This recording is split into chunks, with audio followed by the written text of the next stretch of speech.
Hello students, welcome to RNM academy channel. Students, engineering drawing वाला जो subject है उसमें इंजीनियरिंग कोर्स का एक असाइनमेंट का प्रॉब्लम है।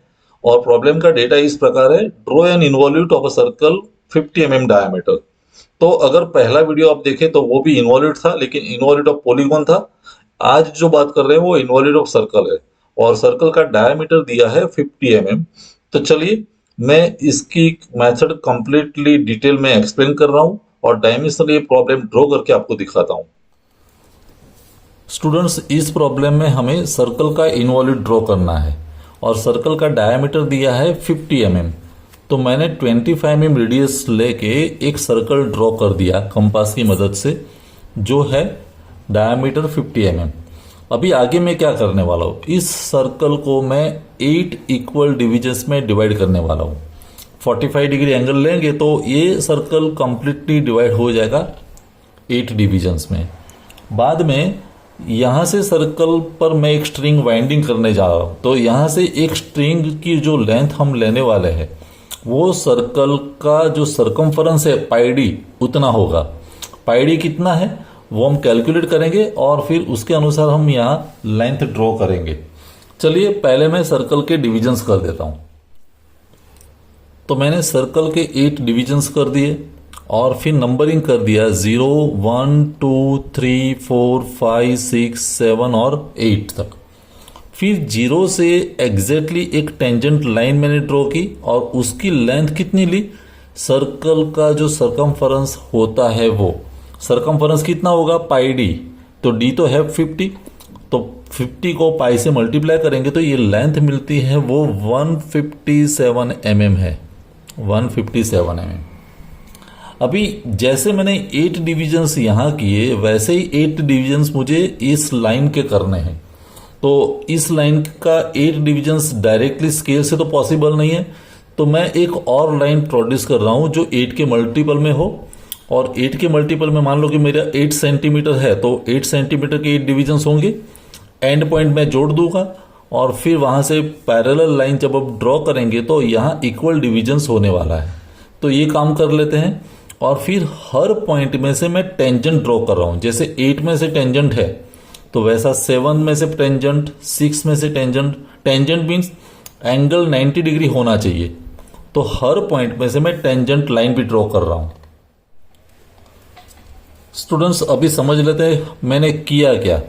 ये जो लेंथ थी 157 mm, उसके मुझे 8 डिविजन्स करने थे, तो वहीं स्टार्टिंग पॉइंट से मैंने एक लाइन ड्रॉ कर दी यहां तक, और ये लाइन की लेंथ है 8 के मल्टीपल में, मीन्स 8 सेंटीमीटर है। अभी 8 सेंटीमीटर तो मैं आसानी से उसके तो 8 डिविजन्स कर सकता हूं। 1 division is equal to 1 centimetre, तो 1, 2, 3, 4 मैंने 8 पॉइंट्स मार्क कर दिए। अभी जो लास्ट पॉइंट है उसको मैंने यहां जोड़ दिया, ये लाइन को, और उसी लाइन को पैरेलल सभी पॉइंट्स में से जब मैं लाइन एक्सटेंड करता हूं, 7 में से एक्सटेंड किया, 6 में से किया, तो पैरेलल लाइन जब ड्रॉ करते हैं तो automatically this line is also divided in 8 equal divisions. तो 8 डिविजन्स हो गए, 1, 2, 3, 4, 5, 6, 7, 8। 157 mm को मैंने 8 पार्ट में डिवाइड कर दिया। बाद में मैंने क्या किया, सभी पॉइंट्स में से मैंने टेंजेंट ड्रॉ किया। जैसे 8 में से तो टेंजेंट ऑलरेडी था, तो 7 से मैंने एक लाइन ड्रॉ कर दी फॉर इनडेफिनिट लेंथ। ऐसी लाइन की जो टेंजेंट मीन्स यहां एंगल 90 डिग्री होता है। फिर 6 में से एक टेंजेंट लाइन ड्रॉ कर दी, 5 में से की, 4 में से टेंजेंट लाइन, 3 में से 2 और 1। तो सभी पॉइंट्स में से मैंने टेंजेंट लाइन ड्रॉ कर दी। अभी आगे क्या करना है वो समझ लेते हैं। जैसे 8 से यहां तक की लेंथ कितनी है, उसका सरकमफरेंस जितनी 157 mm है ये लेंथ। ये लेंथ जो हमने मेजर की है यहां से ये तक, तो वो है 157 mm, मीन्स 8 पार्ट है। तो 7 से जब हम स्ट्रिंग को वाइंड करते हैं तो एक सेगमेंट जितनी लेंथ कम होगी। तो 7 से अगर मुझे लेंथ मेजर करनी है तो एक सेगमेंट कम होना चाहिए, मीन्स अभी हम वो लेंथ कितनी लेंगे, 1 से एक सेगमेंट कट करके, मीन्स 7 सेगमेंट्स, 1, 2, 3, 4, 5, 6, 7 इतनी लेंथ लेके एक आर्क लगाएंगे। 6 पर आएंगे तो एक और सेगमेंट कम होगा, तो 6 पार्ट जितनी लेंथ है वो कट करेंगे। यहाँ 5 पार्ट जितनी लेंथ कट करेंगे, 4 parts, 3 parts, 2 parts and 1 part. तो वो सभी जगह एक आर्क लगाएंगे और वो पॉइंट्स फाइंड करेंगे, और सभी पॉइंट्स को हम P7, जैसे ये P8 है, P7, P6, वैसे नोटेशंस देने वाले हैं। जैसे स्टूडेंट्स मैंने पहले सेंटर कंपास का यहाँ रखा 0, तो 0 से 7 तक की जो लेंथ है वो मैंने डायमेंशन ले लिया, और वहीं सेंटर रखा मैंने 7, और इस टेंजेंट को मैंने कट किया ये।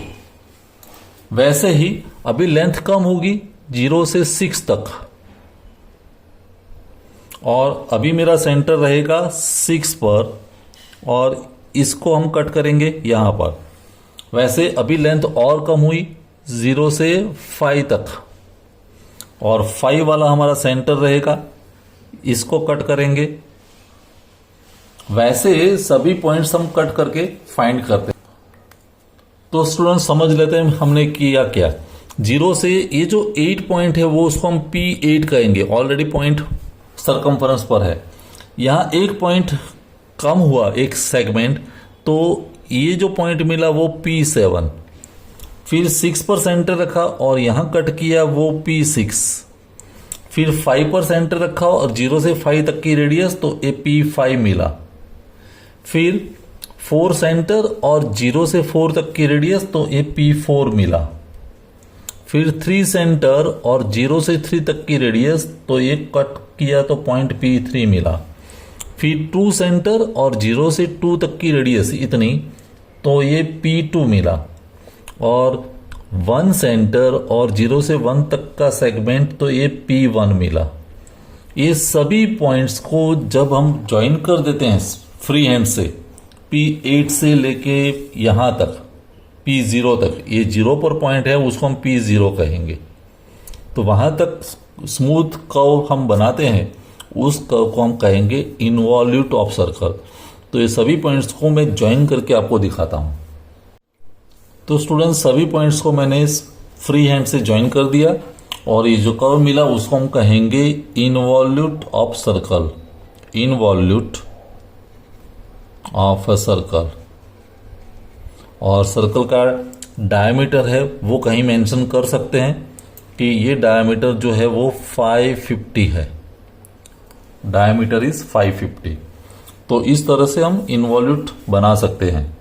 I hope this method is clear in your mind. आप खुद भी डायमेंशनली ड्रॉ करके इस प्रॉब्लम की प्रैक्टिस कर सकते हैं। मिलते हैं नेक्स्ट वीडियो में। Thank you for watching, thank you very much. अगर आपको ये वीडियो पसंद आया है और आप मेरे चैनल पर नए हैं तो प्लीज मेरे चैनल को लाइक कीजिए, शेयर कीजिए और सब्सक्राइब जरूर कीजिए। Thank you very much.